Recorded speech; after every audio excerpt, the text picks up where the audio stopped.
You're watching 11 Alive Morning News. 11 minutes of nonstop news starts now. First this morning, a grandmother stabbed to death in her own home. Now police and her family are searching for answers.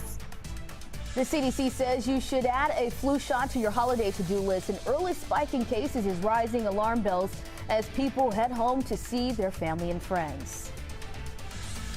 And we got the fog in place this morning. It will hinder your traffic, okay, or your travel at least. Want to slow down today. That fog advisory will last until 10 a.m. We'll have details coming up. We're closely following a developing story out of Buckhead. Police are working to solve the gruesome killing of a grandmother. Our Molly Oak has a look at how she's being remembered, plus details on a person of interest. Police say 77-year-old Eleanor Bowles was stabbed multiple times when she came face-to-face with the person trying to steal her SUV. It happened Saturday in the Paces West neighborhood in Buckhead. Take a look at this surveillance video. Atlanta police say they're trying to identify this person in the pictures in connection with the death of Bowles. At a vigil last night, community members, friends, and family, including her two sons, remembered the woman they say brought so much light to the world. I hope that enough people hear this awful story and understand this. And then maybe we can all collectively effectuate some change in this messed up world. Police say they found Bowles' car in DeKalb County. If you have any information, give them a call. Sticking with your 11 minutes of nonstop news, several Emory nurses have to find a new job after posting a video on TikTok. Yeah, there was a lot of buzz about this story on social media over the weekend. The video shows a labor and delivery nurses sharing their so-called icks or problems with patients. The nurses are seen mocking patients and complaining about what annoys each of them about different expecting mothers at the hospital. Emory Healthcare released a statement calling the comments disrespectful and unprofessional. A tragic blow to the North Georgia city of Emerson. Mayor Albert Pallone and his wife were killed in a crash over the weekend. Authorities say the other driver involved lost control and crossed the center line. That person is facing several charges, including DUI, reckless driving, and first-degree vehicular homicide. The Spalding County Sheriff's Office needs your help finding this missing teen. She's 14-year-old Alexandria Nelson, and we're told that she was last seen in the Chester Woods Court area of Griffin. Deputies, they didn't say exactly when she disappeared. However, we're told she was wearing gray sweatpants, a black jacket, and black shoes. If you know anything about where she may be, please call the Sheriff's Office. That was a look at your top headline. This morning, the director of the CDC is sending out a warning as flu cases rise in Georgia and other states. We got a chance to talk to her one-on-one. Liza Lucas has more of what she says is happening ahead of your holiday gatherings. We are already breaking records when it comes to the flu. The head of the CDC once again urging people to get that flu shot ahead of the holiday. Influenza is actually continuing to be on the rise, and we are seeing now rates of influenza that are higher than we've seen in a decade at this time of year. 11 Alive spoke with Dr. Rochelle Walensky as she volunteered at the Atlanta Food Bank on Sunday. The visit comes as 47 states, including Georgia, are experiencing high or very high respiratory virus activity.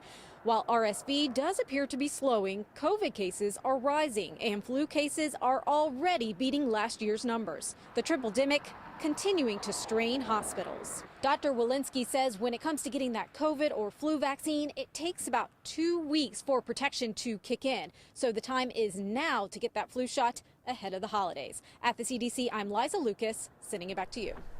Still ahead this morning, WNBA star Brittany Griner is back on U.S. soil after spending 10 months in a Russian jail. And NBC News' Priscilla Thompson has all the details.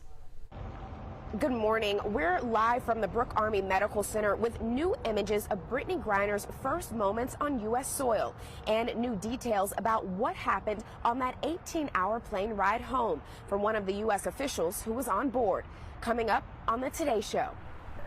Priscilla, thank you. In just a few hours, activists in Atlanta are hosting their latest effort to stop the construction of a new police training facility. For months now, intense protests have been reported at the site of the planned training center on Key Road.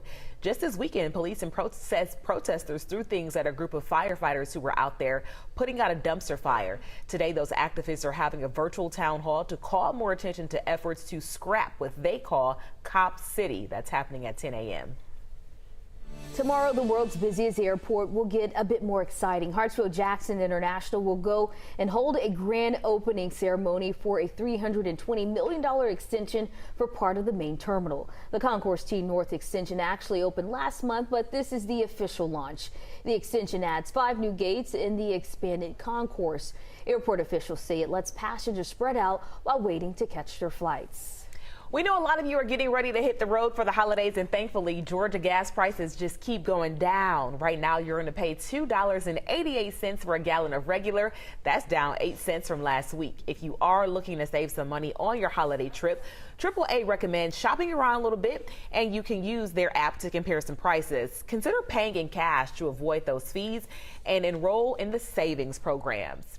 For the past 9 years, KSU students have come to the dining hall looking for a place to eat. Yeah, but because of one employee, they got a whole lot more. Today is James Hughes' last day at KSU. The longtime dining hall employee known as Mr. James has become a fixture in the Commons dining hall over the years, offering advice from the heart. Always smiling and giving good advice to everybody and anybody that'll hear it. What they give me is what I try to give them back. Be kind to people. Sometimes a small word can help a person out. Today, years of conversation and meals will end in retirement, but Mr. James, he hopes those students will carry on his positive outlook on life long after he's gone.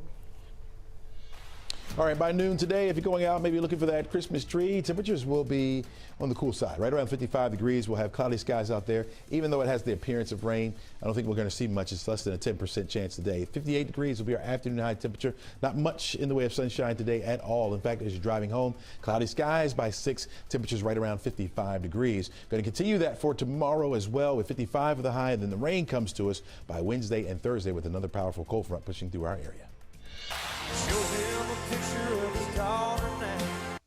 Tonight is the big night, the kickoff for the 2-part finale of NBC's The Voice, and Georgia's own Bryce Leatherwood could win it all. The country singer is one of 3 finalists from Team Blake. He says he is ready to put on a show, and you can watch Bryce's final performance. That is happening tonight at 8 o'clock, but then you got to come back and watch the finale tomorrow when one talented voice is crowned the winner. All right, so go ahead, Bryce. excited to watch that. Yeah. Nice sultry voice. Blake has won a lot of them, so I think he has a good chance. Blake has been good coach. All right. Yeah. Okay. I'll take your word. Have a good morning, guys. Today's show coming up next.